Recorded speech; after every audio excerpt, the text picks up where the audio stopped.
Application ಹಾಕೋದಕ್ಕಿಂತ ಮುಂಚೆ ಅಥವಾ ಪರೀಕ್ಷೆಗೆ ತಯಾರಿ ನಡೆಸೋಕ್ಕಿಂತ ಮುಂಚೆ ನಿಮ್ ತಲೆಯಲ್ಲಿ ಇರಬೇಕಾದ ಒಂದು ಪ್ರಮುಖವಾದ ಮಾಹಿತಿ ಏನಂತಂದ್ರೆ ಕನ್ನಡ ಕಡ್ಡಾಯ ಪರೀಕ್ಷೆಯಲ್ಲಿ ನೀವು ಪಾಸ್ ಆಗ್ಲೇಬೇಕು. ಅಂದ್ರೆ ಕನಿಷ್ಠ 50 ಅಂಕಗಳನ್ನ ನೀವು ಇಲ್ಲಿ ಪಡೆದುಕೊಳ್ಳೇಬೇಕು. ಅಂದ್ರೆ 150 ಅಂಕಗಳಿರ್ತವೆ. 150 ಅಂಕಗಳಲ್ಲಿ ಕನಿಷ್ಠ 50 ಅಂಕಗಳನ್ನ ನೀವು ಪಡಿಲೇಬೇಕು. ಬರೀ ನೀವು 49 ಅಂಕ ಪಡೆದ್ರೂ ನೀವು ಮುಂದಿನ ಹಂತಗಳಿಗೆ ಏನಾಗುದಿಲ್ಲ, ಪ್ರಮೋಟ್ ಆಗುವುದಿಲ್ಲ.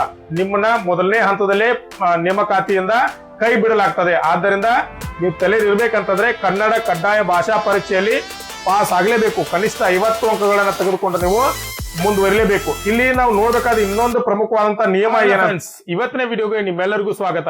ಕರ್ನಾಟಕ ಸರ್ಕಾರದ ಕಂದಾಯ ಇಲಾಖೆಯಲ್ಲಿ ಖಾಲಿ ಇರುವ 1000 ಗ್ರಾಮ ಆಡಳಿತ ಅಧಿಕಾರಿ ಹುದ್ದೆಗಳಿಗೆ ನೇರ ನೇಮಕಾತಿಗೆ ಸಂಬಂಧಪಟ್ಟಂತೆ ಒಂದು ನೋಟಿಫಿಕೇಶನ್ ಅನ್ನ ಹೊರಡಿಸಿದ್ದಾರೆ.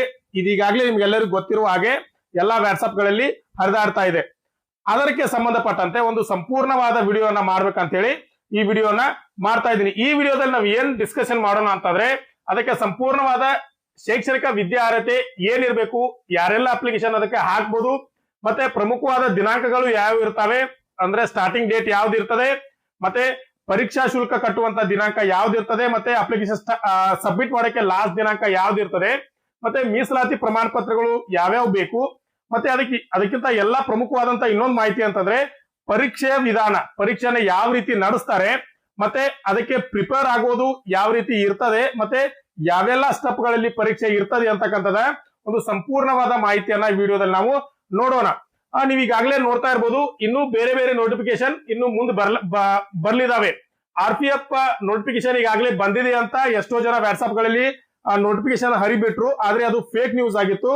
ನಾನು ವೆಬ್ಸೈಟ್ ಅಲ್ಲಿ ಚೆಕ್ ಮಾಡಿ ನೋಡಿದೆ.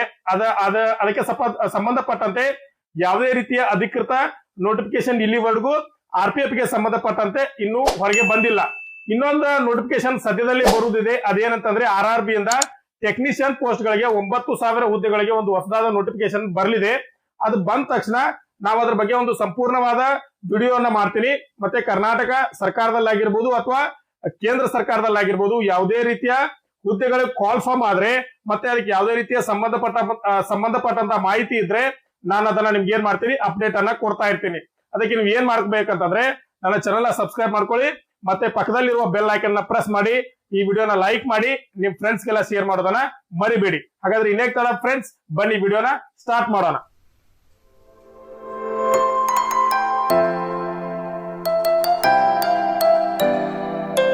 ಈ ನೋಟಿಫಿಕೇಶನ್ ಓಪನ್ ಮಾಡಿದ ತಕ್ಷಣ ಇಲ್ಲಿ ನೋಡ್ಬೋದು ಗ್ರಾಮ ಆಡಳಿತ ಅಧಿಕಾರಿ ಈ ಹುದ್ದೆ ಏನಂತಂದ್ರೆ ಇದಕ್ಕೆ ಮೊದಲು ಏನಂತ ಕರಿತಾ ಇದ್ದೆ ಅಂದ್ರೆ ವಿಲೇಜ್ ಅಕೌಂಟೆಂಟ್ ಅಂತ ನೋಡಿರ್ಬೋದು. VA ವಿಲೇಜ್ ಅಕೌಂಟೆಂಟ್ ಅಂತ ಇದಕ್ಕೆ ಮೊದಲೇ ಕರಿತಾ ಇದ್ರು. ಈಗ ಇದರ ಪದನಾಮವನ್ನು ಚೇಂಜ್ ಮಾಡಿ ಗ್ರಾಮ ಆಡಳಿತ ಅಧಿಕಾರಿ ಅಂತ ಮಾಡಿದ್ದಾರೆ. ಇದರ ಬೇಸಿಕ್ ಪೇ ಎಷ್ಟು ಇರ್ತೈತೆ ಅಂದ್ರೆ 21,400 ಇರ್ತದೆ. ಇಷ್ಟೇ ಅಂತ ಅನ್ಕೋಬೇಡಿ. ಇದಕ್ಕೆ HRA ಆಡ್ ಆಗುತ್ತೆ, ಮತ್ತೆ DA ಅಲೌನ್ಸ್ ಆಡ್ ಆಗುತ್ತೆ, ಮತ್ತು ಬೇರೆ ಬೇರೆ ರೀತಿಯ ಅಲೌನ್ಸ್ ಗಳು ಆಡ್ ಆಗಿ ಒಂದು ಒಳ್ಳೆ ಸ್ಯಾಲರಿನೇ ನಿಮ್ಮ ತಿಂಗಳ ಕೊನೆಗೆ ನಿಮ್ ಕೈಗೆ ಸೇರುತ್ತೆ. ಇದಕ್ಕೆ ಒಟ್ಟಾರೆ ಎಷ್ಟು ಹುದ್ದೆಗಳು ಕಾಲ್ ಆಗಿದಾವೆ ಅಂತಂದ್ರೆ 1000 ಹುದ್ದೆಗಳು ಕಾಲ್ ಆಗಿದಾವೆ.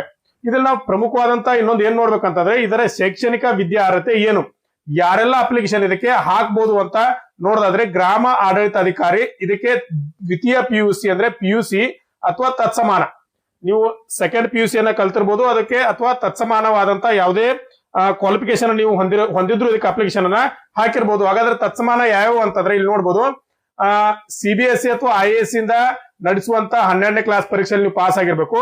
ಇಲ್ಲ ಅಂತಂದ್ರೆ ರಾಜ್ಯ ಸರ್ಕಾರ ನಡೆಸುವಂತ ಪರೀಕ್ಷಾ ಮಂಡಳಿಯಿಂದ ನಡೆಸುವಂತ 12ನೇ ತರಗತಿಯ ಕ್ಲಾಸ್ ಅಲ್ಲಿ ನೀವು ಪಾಸ್ ಆಗಿರ್ಬೇಕು. ಇನ್ನೊಂದು ಏನಂತಂದ್ರೆ 3 ವರ್ಷದ ಡಿಪ್ಲೊಮಾ ನೀವು ಮಾಡಿರ್ಬೇಕು.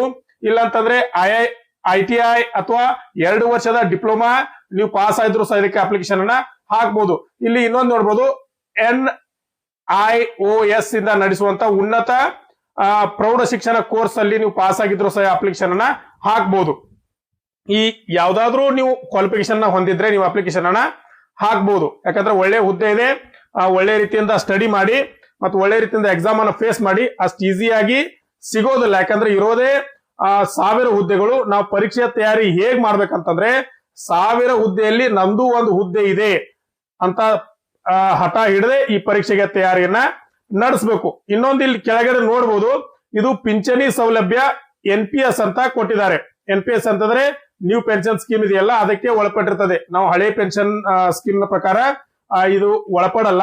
ಅಂದ್ರೆ ರಿಟೈರ್ಡ್ ಆದ್ಮೇಲೆ ಏನು ಮಂತ್ಲಿ ಪೆನ್ಷನ್ ಬರ್ತಿರ್ತಲ್ಲ ಹಳೆ ಎಂಪ್ಲಾಯಿಗಳಿಗೆ, ಇದು ಆ ರೀತಿ ಅಲ್ಲ. ನಮ್ಮ ಸ್ಯಾಲರಿಯಲ್ಲೇ NPS ಕಟ್ ಆಗಿ ನಮ್ಮ ರಿಟೈರ್ಡ್ ನಂತರ ನಮಗೆ ಅಮೌಂಟ್ ಕೊಡುವಂತ ಒಂದು ಹೊಸ ಪದ್ಧತಿ ಇದು. ಇದಕ್ಕೆ ಈ ಹುದ್ದೆಗಳು ಒಳಪಟ್ಟಿರ್ತಾವಂತ ಈ ಮೂಲಕ ಅವರು ಹೇಳಿಕೆಯನ್ನ ಕೊಡ್ತಾರೆ.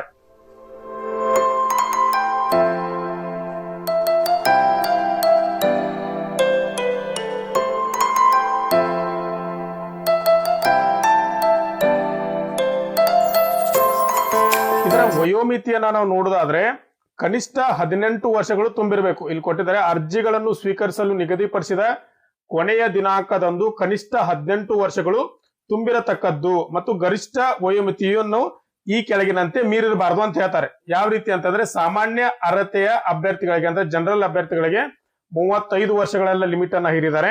ಅದೇ ರೀತಿ ಪ್ರವರ್ಗ 2A 2B 3A 3B ಅಭ್ಯರ್ಥಿಗಳಿಗೆ 38 ವರ್ಷಗಳನ್ನ ನಿಗದಿಪಡಿಸಿದ್ದಾರೆ. ಪರಿಶಿಷ್ಟ ಜಾತಿ ಪರಿಶಿಷ್ಟ ಪಂಗಡ ಪ್ರವರ್ಗ 1 ಅಭ್ಯರ್ಥಿಗಳಿಗೆ 40 ವರ್ಷದ ನಿಗದಿಯನ್ನ ಈ ಮೂಲಕ ಅವರು ಏನ್ ಮಾಡಿದ್ದಾರೆ ಹೇರಿದ್ದಾರೆ.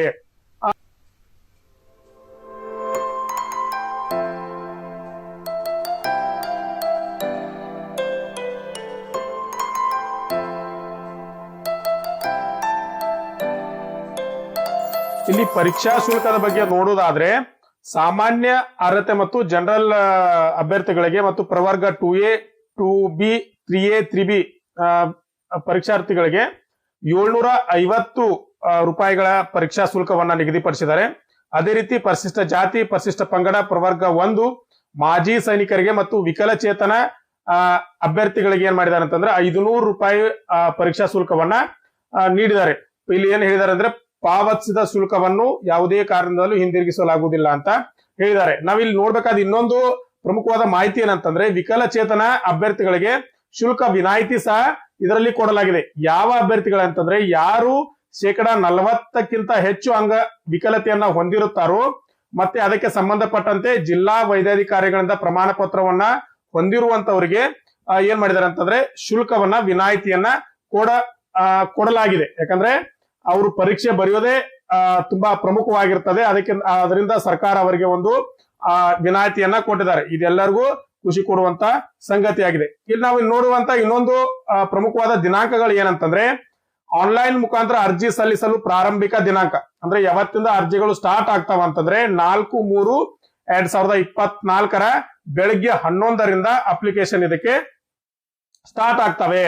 ಇನ್ನು ಆನ್ಲೈನ್ ಮುಖಾಂತರ ಅರ್ಜಿ ಸಲ್ಲಿಸಲು ಕೊನೆಯ ದಿನಾಂಕ ಅಂದ್ರೆ ಲಾಸ್ಟ್ ಡೇಟ್ ಯಾವ್ದು ಇರ್ತಂತಂದ್ರೆ 3/4/2024 ರಾತ್ರಿ 11:59 ಅಪ್ಲಿಕೇಶನ್ ಸ್ಟಾರ್ಟ್ ಇರ್ತವೆ.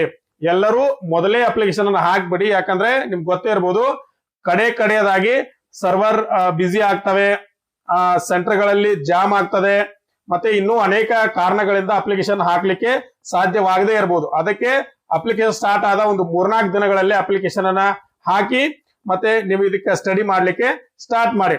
ಇನ್ನ ಶುಲ್ಕವನ್ನ ಪಾವತಿ ಮಾಡಲು ಕೊನೆ ದಿನಾಂಕ ಯಾವ್ದಂತಂದ್ರೆ 6/4/2024 ಇದಕ್ಕೆ ಕೊನೆ ದಿನಾಂಕ ಆಗಿರುತ್ತದೆ.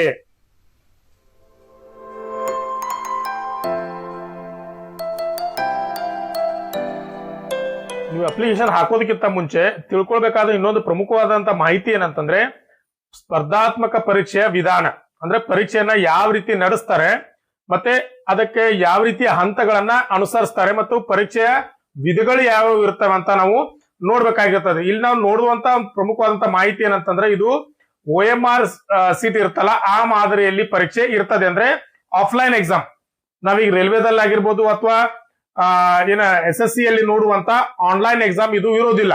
ಇದು ಆಫ್ಲೈನ್ ಅಲ್ಲಿ ಇರ್ತದೆ. ಅಂದ್ರೆ OMR ಸೀಟ್ ಅಲ್ಲಿ ನೀವೇನ್ ಟಿಕ್ ಮಾಡಿ ಎಕ್ಸಾಮ್ ಅನ್ನ ಬರೀತಾರಲ್ಲ ಆ ರೀತಿ ಎಕ್ಸಾಮು ಇದಿರ್ತದೆ. ಇದನ್ನ ನಾವು ಮೊದಲು ತಲೆಯಲ್ಲಿ ಇಟ್ಕೊಳ್ಬೇಕು. ಇನ್ನು ಎಕ್ಸಾಮ್ ಸೆಂಟರ್ ಗಳನ್ನು ಎಲ್ಲಿ ಕೊಡ್ತಾರೆ ಅಂತ ನಾವು ನೋಡೋದಾತಂದ್ರೆ ಆಯಾ ಜಿಲ್ಲೆಗಳಲ್ಲಿ ಅವರು ಯಾವ ಜಿಲ್ಲೆಗೆ ಅಭ್ಯರ್ಥಿ ಒಳಪಟ್ಟಿರ್ತಾರೋ ಆ ಜಿಲ್ಲೆಗಳಲ್ಲಿ ಅವರಿಗೆ ಎಕ್ಸಾಮ್ ಅನ್ನ ನಡೆಸುವಂತ ಪ್ರಕ್ರಿಯೆಯನ್ನ ಮಾಡ್ತೀನಿ ಅಂತ ಹೇಳಿದ್ದಾರೆ. ಇದು ಇಲ್ಲಿ ನಾವು ನೋಡ್ಬೇಕು ಎಕ್ಸಾಮ್ ಅನ್ನ 2 ರೀತಿಯಲ್ಲಿ ನಡೆಸ್ತೀನಿ ಅಂತ ಇವರು ಹೇಳ್ತಾ ಇದ್ದಾರೆ. ಅಂದ್ರೆ ಮೊದಲನೇದು ಕನ್ನಡ ಕಡ್ಡಾಯ ಭಾಷಾ ಪರೀಕ್ಷೆ ಅಂದ್ರೆ ಕರ್ನಾಟಕದಲ್ಲಿ ಕನ್ನಡವೇ ಸಾರ್ವಭೌಮ ಅಂದ್ರೆ ಕರ್ನಾಟಕದಲ್ಲಿ ಎಕ್ಸಾಮ್ ನಡೆಯುತ್ತಿರೋದ್ರಿಂದ ಇಲ್ಲಿ ಎಲ್ಲರಿಗೂ ಕನ್ನಡ ಸ್ಪಷ್ಟವಾಗಿ ಬರ್ಬೇಕಂತ ಒಂದು ಉದ್ದೇಶದಿಂದ 150 ಅಂಕಗಳ ಒಂದು ಕನ್ನಡ ಭಾಷಾ ಪರೀಕ್ಷೆಯನ್ನ ತೆಗೆದುಕೊಳ್ತಾರೆ. ಇದರಲ್ಲಿ ಕನಿಷ್ಠ 50 ಅಂಕಗಳನ್ನ ನೀವು ಗಳಿಸಲೇಬೇಕು. ಮತ್ತು ಇಲ್ಲಿ ಏನ್ ಮಾಡ್ತಂದ್ರೆ ಈ 50 ಅಂಕಗಳನ್ನ ಗಳಿಸದೇ ಇರುವಂತ ಅಭ್ಯರ್ಥಿಗಳನ್ನ ಮುಂದಿನ ಆಯ್ಕೆಗೆ ಏನ್ ಮಾಡಬಹುದು, ಅರ್ಹರಾಗಿರುವುದಿಲ್ಲ ಇವರು, ಅವರನ್ನ ನೇಮಕಾತಿ ಹಂತದಿಂದ ಕೆಳಗೆ ಕೈ ಬಿಡಲಾಗ್ತದೆ. ಅಂದ್ರೆ ಈ ಏನ್ ಕನ್ನಡ ಕಡ್ಡಾಯ ಭಾಷಾ ಪರೀಕ್ಷೆ ಏನಿರ್ತದೆ 150 ಅಂಕಗಳ ಪರೀಕ್ಷೆ ಇರ್ತದೆ. ಇದರಲ್ಲಿ ನೀವು ಕನಿಷ್ಠ ಅಂತಂದ್ರು 50 ಅಂಕಗಳನ್ನ ಪಡಿಲೇಬೇಕು. ಪಡೆದ್ರೆ ಮಾತ್ರ ನೀವು ಮುಂದೆ 2ನೇ ಹಂತದ ಪರೀಕ್ಷೆಯಲ್ಲಿ ಎಷ್ಟು ಅಂಕಗಳನ್ನ ಪಡಿತೀರಾ ಅದರ ಆಧಾರ ಮೇಲೆ ನೀವು ನೇಮಕಾತಿಯನ್ನ ಹೊಂದ್ತೀರಿ. ಇನ್ನೊಂದು ಇಲ್ಲಿ ನೋಡ್ಬೇಕಾದಂತಂದ್ರೆ ಈ ಪರೀಕ್ಷೆಯಲ್ಲಿ ತೆಗೆದುಕೊಳ್ಳುವಂತ ಅಂಕಗಳನ್ನ ಹುದ್ದೆಗೆ ಪರಿಗಣಿಸಲಾಗುವುದಿಲ್ಲ. ನೀವು 150ಕ್ಕೆ 150 ತಗೊಂಡ್ರು ಸಹ ಇದು ಮುಂದೆ ಯಾವುದೇ ರೀತಿಯ ಆಯ್ಕೆಗೆ ಏನ್ ಮಾಡುದಿಲ್ಲ, ಅನುಗುಣನೆ ತೆಗೆದುಕೊಳ್ಳುದಿಲ್ಲ ಅವರು. ಅದು ಕೇವಲ ಏನೋ ಅಂದ್ರೆ ಭಾಷಾ ಪರೀಕ್ಷೆಯನ್ನ ಅಷ್ಟೇ ಮಾಡ್ಲಿಕ್ಕೆ ಅಥವಾ ಕ್ವಾಲಿಫೈ ಮಾಡ್ಲಿಕ್ಕೆ ಅಷ್ಟೇ ಅದು ಸೀಮಿತವಾಗಿರ್ತದೆ. ಇನ್ನು ಪರೀಕ್ಷೆಯ ಮುಖ್ಯ ಹಂತಕ್ಕೆ ನಾವು ಬರೋದಾತಂದ್ರೆ ಪರೀಕ್ಷೆಯ 2 ಪೇಪರ್ಗಳಲ್ಲಿ ಪರೀಕ್ಷೆ ಇರ್ತದೆ.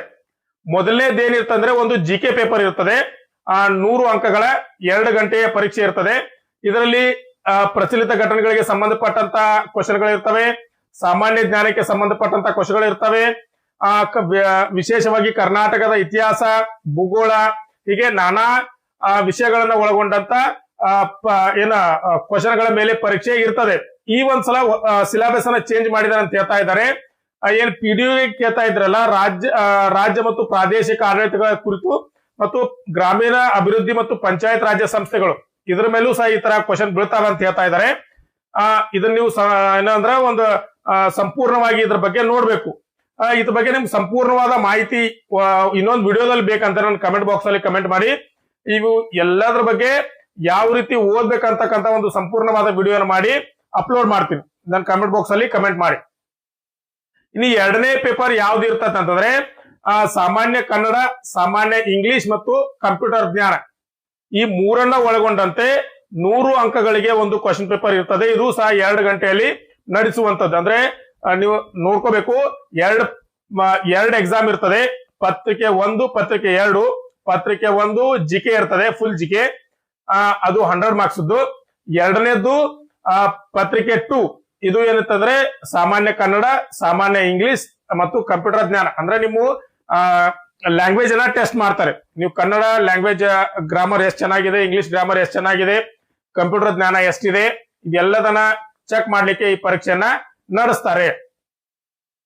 ಇಲ್ಲಿ ತಿಳ್ಕೊಳ್ಬೇಕಾದ ಇನ್ನೊಂದು ಮಾಹಿತಿ ಏನಂತಂದ್ರೆ ಇದಕ್ಕೆ ಋಣಾತ್ಮಕ ಮೌಲ್ಯಮಾಪನ ಅಂದ್ರೆ ನೆಗೆಟಿವ್ ಮಾರ್ಕ್ಸ್ ಇರ್ತಾವೆ ಅಂತಕ್ಕಂತ ತಿಳ್ಕೊಳ್ಬೇಕು. ಇಲ್ಲಿ ಏನಿರ್ತಂದ್ರೆ 4 ಪರ್ಯಾಯ ಉತ್ತರಗಳಿದ್ದು ಇಲ್ಲಿ ಅಂದ್ರೆ 1/4 ಅಂಕಗಳನ್ನ ಕಳೆಯಲಾಗುತ್ತದೆ. ಅಂದ್ರೆ ಪ್ರತಿಯೊಂದು ಕ್ವಶನ್ಗೂ 4 ಆಪ್ಷನ್ ಕೊಟ್ಟಿರ್ತಾರೆ. ಮತ್ತೆ 4 ತಪ್ಪ ಆತಂತಂದ್ರೆ 1 ಮಾರ್ಕ್ಸ್ ಅನ್ನ ತೆಗೆಯುವಂತ ಪದ್ಧತಿ, ನೆಗೆಟಿವ್ ವ್ಯಾಲ್ಯೂಯೇಷನ್ ಸಹ ಇದಕ್ಕೆ ಇದೆ ಅಂತಕ್ಕಂಥದ್ದನ್ನ ನಾವು ಮನಸ್ಸಲ್ಲಿ ಇಟ್ಕೊಳ್ಬೇಕು.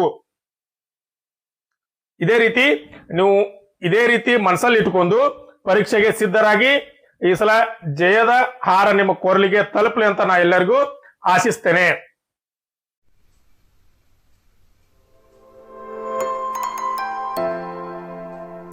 ನೀವು ಮೀಸಲಾತಿ ಅಂಡರ್ ಇದಕ್ಕೆ ಅಪ್ಲಿಕೇಶನ್ ಹಾಕ್ಬೇಕಂತಂದ್ರೆ KA ವೆಬ್ಸೈಟ್ ಅಲ್ಲಿ ಫುಲ್ ನೋಟಿಫಿಕೇಶನ್ ಇದೆ, ಅದನ್ನ ಡೌನ್ಲೋಡ್ ಮಾಡ್ಕೊಂಡು ಸರಿಯಾದ ರೀತಿಯಲ್ಲಿ ಇದನ್ನ ನೋಡ್ಕೊಳ್ಳಿ. ಯಾಕಂದ್ರೆ ನೀವು ಕನ್ನಡ ಮಾಧ್ಯಮ ಇದ್ರೆ ಕನ್ನಡ ಮಾಧ್ಯಮದಲ್ಲಿ ಇದಕ್ಕೆ ಅಪ್ಲಿಕೇಶನ್ ಹಾಕ್ಬೋದು. ಮಾಜಿ ಸೈನಿಕರಿದ್ರೆ ಮಾಜಿ ಸೈನಿಕರು ನಿಮ್ ಸರ್ಟಿಫಿಕೇಟ್ ಇದಕ್ಕೆ ಹಾಕ್ಬಹುದು. ಅದೇ ರೀತಿ ಗ್ರಾಮೀಣ ಅಭ್ಯರ್ಥಿ ಆದ್ರೆ ಗ್ರಾಮೀಣ ಅಭ್ಯರ್ಥಿಯು ಸಹ ಇದಕ್ಕೆ ಅಪ್ಲಿಕೇಶನ್ ಹಾಕ್ಬಹುದು.